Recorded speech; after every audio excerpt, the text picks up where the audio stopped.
terms of matchup? 50-50. 50-50? I have absolutely no idea. I think both teams will be strong. So yeah, with that in mind, it's going to be a draw, I guess. I think Vici has more potential, but Empire has proven to be, I think, way stronger in the past 3 or 4 months.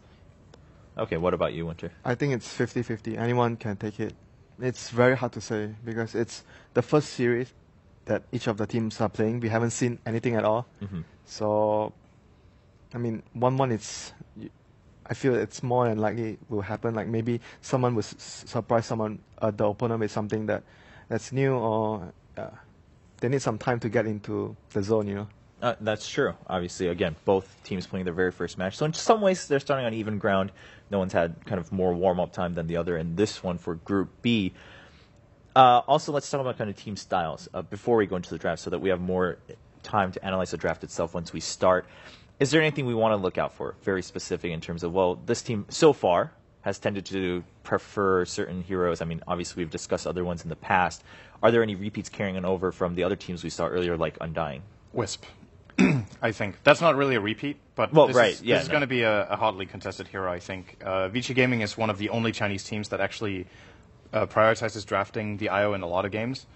And Empire definitely are not strangers to playing IO either. So I would expect it to be picked or banned in both games. I don't know which phase it's going to be, but I mean, I personally think it's been underpicked this tournament so far. It's been a short tournament, right? So it can still happen, but yeah, I mean, but we've been surprised generally, even in the. It's not really fair to say that though, because I feel like the teams that actually play better on Wisp haven't really started to play. So Cloud9 didn't play yet.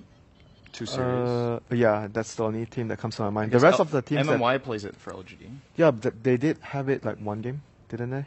Did LGD have it today? I can't remember. I mean, we've only watched one of their matches here, and then the other ones I can't remember off the top of my head. I mean, they are not a team that would snatch like Wisp like all the time though. So no, it's true. Yeah. But as you were mentioning, Team Empire on screen as they're getting ready, warming up a little bit for the first match. They aren't strangers. Vici on the other hand, one of the few Chinese teams to bring that out. In that sense, and you bring up a good point, because sure, you say that, all right, it's been a short tournament, maybe it's not fair to say that, but we have been thrown off by a lot of the other common picks, like Undying maybe showing up a little bit more than we expected, Ember for sure being in that group. Winter, what about you? Do you think there's any heroes maybe we want to keep an eye on as we go into the draft phase? I think Bristleback is actually still really good in this current meta and hasn't been picked that much. And I feel that he doesn't really need the IO too much as well. Like he can still function very well alone. Like obviously with IO he doesn't have to worry about mana so much, but I still think it's a really good and strong pick at the current meta. Yeah, I think several teams have been dissuaded because of Silver Edge being a really good counter to him. But yeah, he's definitely been underutilized. I think Sand King's also really important for probably Empire a little bit more so than Vici. But at the same time, I think Empire's like teamwork is really, really good. I think they can actually play versus a Wisp. I don't think they will ban it at all, or they might utilize Winter Wyvern. Yeah, that's what the Russian teams usually do. Yeah. They just give away the IO really and they just mind. pick Wyvern in return, by the way. But still, there's going to be a lot of opportunities in drafts in general where you can like pick, say, you can pick Wisp as the second pick of the last pick of the first phase, and then you just ban out Wyvern. Right. It also depends on who gets to pick first. Yes. So when you say contention, obviously we're working around those mind games. Like who picks first? We'll take a look at that, and hey, do they want to pick it, ban it? Do they save it for the second? I think the other hero is Tusker. Both of the teams play a very good Tusker. Yes, that is true. Okay. Yeah. I mean, General, of course, has been a pretty strong hero coming into TI5. All right, well, now we know a little bit on what to expect from Empire and Vici, both teams having a little bit more time to prepare as they, again, it's just their first match coming in. Overall, though, TI5, so far, I mean, it seems like in the community, everyone's pretty excited. Obviously, we've had some exciting games. We've had base races starting with wildcard play-ins coming in. We've had quite a few highlights. Hero pool seems pretty diverse. We were talking earlier, actually, about the item pool, too, right? Almost every single item has been used. The caster was talking about it, too. Do we have, like, how many left that haven't been used? What was it? We got 2. We had Rod of Atos, E-Blade, Silver Edge. We couldn't remember seeing Silver Edge, which is weird, because there's been like 2 or 3 Bristle games, but I think it didn't get picked up. Yeah, right. I mean, of course, we haven't watched every game, like every minute, but as far as we can remember. There was one more, I think. But maximum, what, 4? I guess we technically haven't had Dagon 5 either. We've had Dagon, but not highest level. Yeah. Okay, all right, we can count that if we want to. But yeah, not many. I mean, so we've had a lot of. I guess that's pretty much it. Adaptation. I mean, of course, part of that comes from the diverse hero pool, I guess, but a lot more rapiers than I expected. Yeah, that's that is you know what? true. Thanks to Cloud9. Yeah, I mean Cloud9 for sure, but then Mushibang 2, and then using both of them, even if it's only for 10 seconds, that was pretty awesome to watch. The average game time has definitely been longer than I expected so far. Like we've had so many long games that makes for a pretty I mean, so the past one was the longest one we've had so far, and I believe now IG is 4 1-hour games today. Is that right? Well, yeah, 4 that have been over 1 hour. As far as we can tell. Maybe more on stream. I don't think so, though, because the other streams are generally over before we are. So I think we can safely assume that it's only been 4. But I wanted to bring up the point that, IG has been in the top 3 longest games of TI. Now, separately, just looking at TI history. So if we look at IG versus Cloud9, TI5, we could be looking at a record setter for sure. Hopefully not. Are you excited? I'm stoked. 200-plus minute games are a little bit too long for me, I think.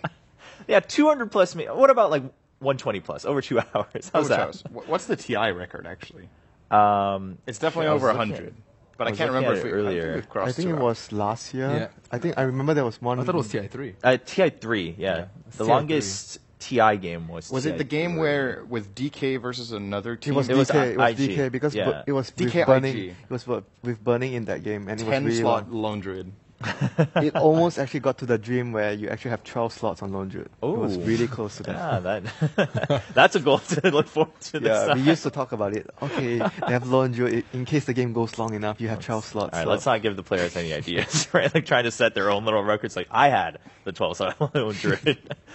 But yeah, so far, I mean, we keep mentioning it, but less than even day one. Sure, if we count wild card plans, a day and a half, but already just wide diverse play in terms of action, whether it's different styles, different heroes. So that's been pretty exciting. I mean, obviously for you guys have been at multiple TIs by now. How does it compare so far just from the kickstart? That's a pretty broad question. Yeah, I mean, but in terms of the gameplay, right? Not what kind of food you've been eating or how much sleep you've been getting. I mean, the hero diversity is definitely something that's improved a lot. It used to be maybe around 20, 30 heroes, maybe 40. I mean, back at TI2, it's around there. And right now, it's mostly, I think, almost every hero close to every hero, you can actually try. I mean, it's legit to pick the hero if you have a right strategy behind it. So, we have come to the day where Takis is, That's true. So as terrible as that might be for some people. I actually expected a lot more heavy committed pushing strategies with Dragon Knight, maybe the occasional Pugna, even Chen now and then, but that's been way less than I expected. And a lot more, maybe because it's a lot more Gyrocopter has been picked than I think expected. A lot of prioritization has gone into fighting. That's why Bounty Hunter has been in contention of first pick and first phase ban as well in a lot of the games. Teams are worried that, in case we get into a lot of skirmish, a lot of fighting, we don't want to fight against Bounty Hunter. No. And actually, we're seeing the picks right now for Stream 2. That's MVP Hot 6 versus CDEC. They're just going into their very first game. Pugna. And Pugna's right there. Disruptor, we saw that yesterday, but haven't seen it today, I don't think. And then the Phoenix coming out too for CDEC. So a couple more heroes to add to the list. And again, if you want to check that out, if those are maybe matchups that interest you, or if you're just interested in CDEC versus MVP Hot 6, definitely go over to Stream 2. Right now, we are waiting for Empire versus Vici here on Stream 1. And then EG, of course, playing their second game against Newbie on Stream 3. So many streams, so many matches. Newbie's won 2 games out of 3 so far. That is very surprising. That's true, yeah. They went 1-1 versus Virtus Pro. And the second game was actually a pretty convincing win by Newbie. And then they dominated EG in the first game. Yeah, so, I mean, let's mention that, right? It's not just that they beat EG in game 1, but the style they won in was very convincing. It was most people are expecting, okay, maybe Newbie not going to be that strong this TI. We're looking at the picks here going into their game 2, it looks like, against EG, but Newbie just dominated EG in game 1. What are we looking at here for game 2? Are we seeing any changes for EG going up against Newbie? Looks like EG are just trying to give away Lesh and beat it. They're doing it again. Right. And they're picking their Clinks again. Yeah, so maybe Clinks, that's their go-to hero for countering Lesh. They have a more well-rounded. They have Clinks again against Lash. And they have a lot of bursts with their heroes to kill Lash. I mean, maybe they have a plan. It's definitely a more well-rounded lineup for EG. It's much better than the previous game where, like Ben mentioned, you try not to have too many heroes that use Invis in a same team, you know. Now, if you're a different team though, like watching EG's games, and you realize, okay, EG's whether they're trying to or they've practiced a lot giving Lesh out, and they're trying to make this a thing for TI5. Are you really worried about that? And like, are you gonna get scared? Because in my head, right, if you're a strategist, you're EG, you're like, the only reason you would do that is to later mind game them and maybe get Lesh yourself. I think he's just underestimated Newbie. I remember like last year he showed that he had like a full game plan versus DK, and they ended up beating DK, and DK were favorites to go at least I would say top 2 TI. So I think that he does his homework. It's very clear that PPD knows almost every matchup that he's up against and has studied for multiple hours and multiple replays. But versus Newbie, they don't have any games in the past couple months. And on top of that, no one actually viewed them as even a remote threat. Right. So I think he's just like, whatever, we'll give them less. They probably, aren't like, we don't know how much they practice with. I mean, how many teams are actually really versed with Leshrac because he's almost banned all the time. So I think it's just a little bit underestimating them. It's not a good way to start off your first match. But EG also has typical like poor group stage day one. It's a curse. Yeah, well, those things are real, right? You have these habits for whatever reason, whether it's because of just your attitude or maybe just people getting used to the environment whenever they come to big tournaments on day one. Yeah, those things are definitely true. Some people just perform better in group stages. We've talked about that before.